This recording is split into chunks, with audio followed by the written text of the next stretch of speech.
মোট এ পর্যন্ত আমরা ৮ জনের খবর পেয়েছি আহত হয়েছে। এর মধ্যে একজন নাসিমা ৪২ বাড়ি জনতা হাউজিংয়ে সে মারা গেছে, আর বাকিরা চিকিৎসাধীন অবস্থায় আছে। এটা একটা প্রতিষ্ঠান, মিরপুর স্কুলের প্রতিষ্ঠান। এটা স্কুল কর্তৃপক্ষের সাথে আমরা কথা বলবো কেন হলো কলেজ, এটা মিরপুর কলেজ। এই কলেজের দেওয়াল কত পুরাতন ছিল এগুলো আমরা পরবর্তীতে এগুলো তদন্ত সাপেক্ষে বলা যাবে। এইটা হচ্ছে আপনার একটার পরপরই ১২ মানে একটার একটু আগে বা পরে ঘটনাটা। এইখানে প্রতিদিন নিয়মিত সপ্তাহে ৩ দিন টিসিবির একটি ট্রাক এসে হচ্ছে চাউল দেয়। এই চাউল তেল এগুলাতে এইখানে প্রায় ৪০ থেকে ৫০ জনের একটা জটলা থাকে এই টাইমের দিকে। তো এই নিয়মিতই টিসিবির যে লোকগুলা যারা এই পণ্যগুলো নিতে আসে তাদেরই একটা জটলা এখানে ছিল। কিছু লোক এই যে আমরা যেখানে এখন দাঁড়ায় আছি এইখানে দাঁড়াইছিল, আর কিছু লোক নিচে ছিল, ট্রাকটা এখানে ছিল।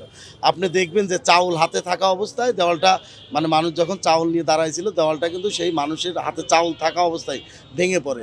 ওই মুহূর্তে প্রায় ১০ থেকে ১২ জন মতো লোক একটু চাপা পড়ে।